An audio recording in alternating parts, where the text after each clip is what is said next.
OBC आरक्षण को लेकर हाईकोर्ट का फरमान, योगी सरकार की बढ़ गई मुश्किल। हाईकोर्ट के फैसले के बाद आया सियासी घमासान तो योगी सरकार सुप्रीम कोर्ट जाने को है तैयार। कुछ दिनों पहले चुनाव तारीखों के ऐलान के लिए हाईकोर्ट ने चुनाव आयोग के निर्देश दे दिए कि जब तक आरक्षण पर कोई सटीक निर्णय न आ जाए तब तक वो चुनाव की तारीखों का ऐलान न करें। लेकिन अब ओबीसी आरक्षण पर उच्च न्यायालय ने जो निर्णय दिया है वो उत्तर प्रदेश के मुख्यमंत्री के लिए बड़ी अड़चन साबित हो रहा है। वहीं हाईकोर्ट के दिए गए निर्णय के बाद से सोशल मीडिया पर चुनावी घमासान मच गया है। अखिलेश यादव से लेकर के मायावती तक फेसबुक और ट्विटर से शब्द बाण चला रहे हैं। बीजेपी और सपा के कार्यकर्ता भी अपने अपने तर्क देकर अपनी पार्टी के पक्ष में खड़े होते नजर आ रहे हैं। आज हम हाईकोर्ट के द्वारा जारी इसी फरमान के बारे में सिलसिलेवार ढंग से चर्चा करेंगे और जानेंगे कि हाईकोर्ट का यह फरमान सपा या बीजेपी में से किसके लिए लाभदायक साबित होगा।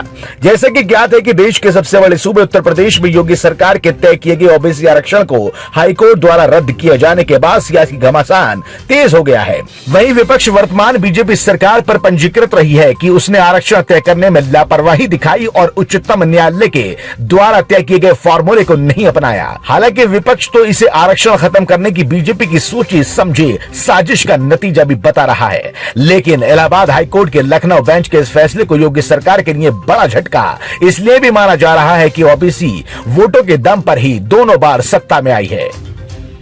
जैसे कि हाईकोर्ट ने बगैर आरक्षण के ही नगर निकाय चुनाव के तत्काल कराने के आदेश दिए हैं, इसके खिलाफ योगी सरकार अब सुप्रीम कोर्ट जाने की दलील देते हुए ओबीसी समाज के गुस्से को शांत करने की कवायद में जुट गई है। जाहिर है कि इस कानूनी लड़ाई में नगर निकाय के चुनाव कुछ महीने के लिए टल जाएंगे। लेकिन बड़ा सवाल यह है कि योगी सरकार ने सुप्रीम कोर्ट के निर्देश के मुताबिक आरक्षण देने से पहले ट्रिपल टेस्ट का फॉर्मूला नियमों के मुताबिक आखिर क्यों नहीं अपनाया? क्या इसके पीछे कोई राजनीति थी या फिर सचमुच इस कानूनी प्रक्रिया को अपनाने में गलती हो गई और कोई चूक हो गई?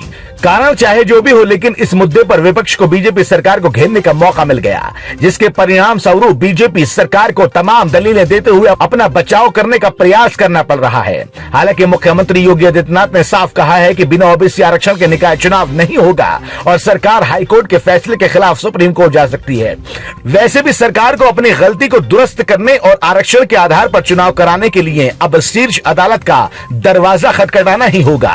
दरअसल पिछले महीने के अंत में सरकार ने नगर निकाय चुनाव की सीटों की आरक्षण सूची तैयार की थी, जिसकी अधिसूचना 5 दिसंबर को जारी की गई थी। सरकार की इस सूची के खिलाफ हाईकोर्ट में कई याचिकाएं दायर की गई, जिनमें कहा गया कि सरकार ने ओबीसी आरक्षण जारी करने के लिए जरूरी ट्रिपल टेस्ट फॉर्मूला नहीं अपनाया, लिहाजा इस सूची को खारिज किया जाए। चूंकि इस मोर्चे पर चूक तो सरकार की तरफ से ही हुई थी, इसलिए अदालत में उसकी कोई दलील काम नहीं आई और हाईकोर्ट ने उस आरक्षण सूची को रद्द करते हुए उन सभी सीटों को सामान्य सीटों में बदलने का फैसला सुना दिया। बता दें कि सुप्रीम कोर्ट के निर्देश पर ट्रिपल टेस्ट का जो फॉर्मूला है उसके मुताबिक राज्य सरकार को एक आयोग बनाना होगा जो अन्य पिछड़ा वर्ग यानी ओबीसी की स्थिति पर अपनी रिपोर्ट देगा और उसके आधार पर ही आरक्षण लागू होगा। आरक्षण देने के लिए 3 स्तर पर मानक रखे जाएंगे, जिसे ट्रिपल टेस्ट फॉर्मूला कहा गया है। इस टेस्ट में सबसे पहले ये देखना होगा कि राज्य में अन्य पिछड़ा वर्ग की आर्थिक शैक्षणिक स्थिति क्या है, उनको आरक्षण देने की जरूरत है या नहीं, और ये भी कि उनको आरक्षण दिया जा सकता है या नहीं।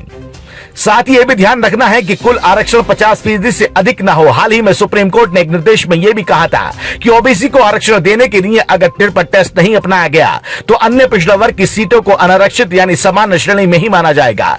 इसलिए सुप्रीम कोर्ट के उसी फैसले को आधार मानते हुए हाईकोर्ट ने यूपी सरकार द्वारा जारी ओबीसी आरक्षण को रद्द कर दिया। सरकार की तरफ से भी हुई इस चूक को विपक्ष ने बड़ा सियासी औजार बना लिया। विपक्ष के नेता और समाजवादी पार्टी के मुखिया अखिलेश यादव ने कहा कि आरक्षण विरोधी बीजेपी नगर निकाय चुनाव में ओबीसी आरक्षण के मामले में अब घड़ियाली सहानुभूति दिखा रही है, लेकिन ओबीसी समुदाय उसका असली चेहरा पहचान चुका है। वहीं बीएसपी सुप्रीमो मायावती के मुताबिक हाईकोर्ट का ये फैसला बीजेपी और उनकी सरकार को ओबीसी आरक्षण विरोधी सोच को प्रकट करता है। खैर, इस विषय को लेकर राजनीतिक ज्ञाता बताते हैं कि योगी सरकार हाईकोर्ट के फैसले से असहमति जताते हुए सुप्रीम कोर्ट का दरवाजा भी खटखटा सकती है। Bureau report.